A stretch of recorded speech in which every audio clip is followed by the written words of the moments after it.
Now, I will promise I'm not going to be all about doom and gloom, about negative predictions of the future, because I think there's great hope, not only in cooperatives, but in two specific ways, and I want to share those with you, because I think it's important to talk about solutions. And this gets to another element of storytelling. Nobody likes to be listening to a story that is depressing, that is scary. We want hope. That is the single greatest virtue in the world, hope, in my opinion. And stories and solutions that offer hope are the best way to connect and empower people. And I believe that two areas that have traditionally, on the global stage, been neglected are the key to the hope of the future: women and children. Now, in the developing country, while there is still challenges of equality with women, or in the developed country, there's still challenges of equality with women, there's also not enough appreciation, in my opinion, of the power of youth and the power of children. Children who live in a world today where they are more aware, more engaged than any generation before, and burning with desire to do something, to change the status quo. The Occupy Wall Street movement is not populated by senior citizens walking down the street. These are young people that are angry, that are fired up, and that are frustrated. And how to channel that energy is the opportunity for tomorrow. I work with young people all over the world, specifically in the United States and Canada, and I'm always amazed at the engagement, how excited they are. Because young people have tremendous influence on the consumer behavior, political behavior, and our general behavior in society. A friend of mine owns a supermarket chain throughout Latin America and the United States. And I remember him telling me there's a reason that we put the cookies down here. We don't put them up here. Because we know that the kids are the ones that say, "Mom, Dad, I want this." And as communicators and as storytellers, we can try and compete with the big multinational organizations that have hundreds of billions of dollars to invest in communications every year. But young people are suspicious of those groups already.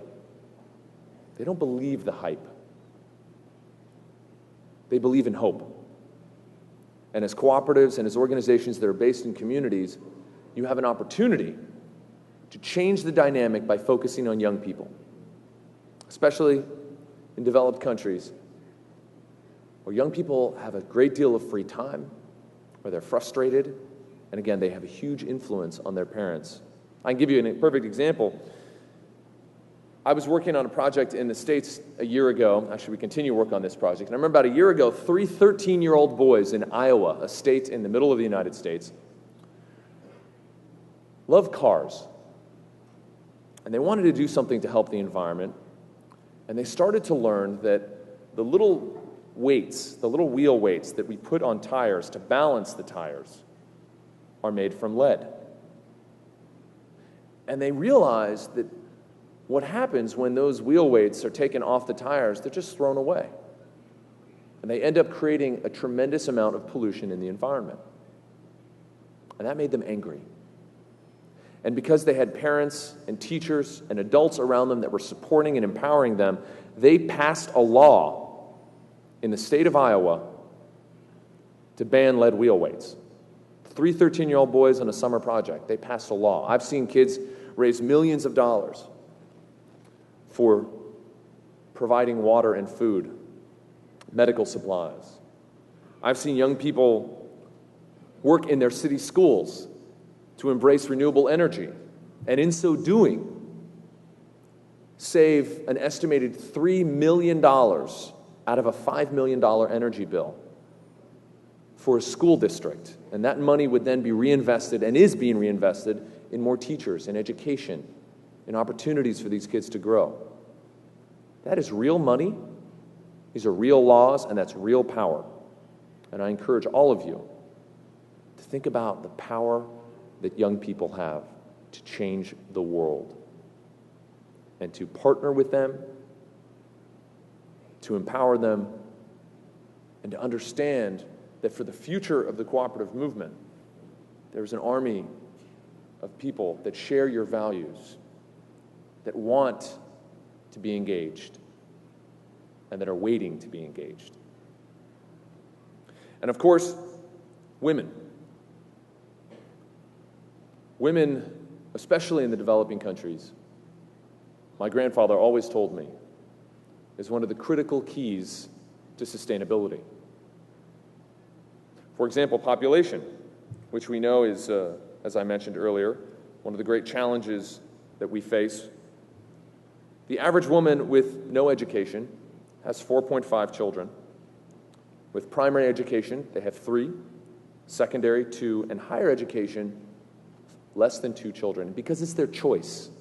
And this is about choice. This is not about restrictive policies. This is about empowering women to make a choice about their lives and their communities. And we know that when women are engaged, when they're educated, they invest that money more than men back into their communities, back into their children's education, into food, and improving the health of their communities. Women are the best investment. And largely around the world, we're starting to wake up to that fact. And as cooperatives, an organization that's based on equality. I mean, to imagine before women had the right to vote, women had a vote in a cooperative, an equal vote. That is an amazing legacy, an amazing story that you all have. And women are another army of underappreciated and underutilized soldiers in this world for sustainability and for a better future. And as cooperatives, I encourage all of you, no matter where you are, no matter what country, to work every day to continue. And I see more than most conferences I'm at here, I see a sea of diverse faces, women and men from around the world. But I encourage you to, your partners, your providers, your producers, your members, everywhere, recognize the power that women have and the need for increased equality around the world. That is absolutely critical to sustainability, women and children.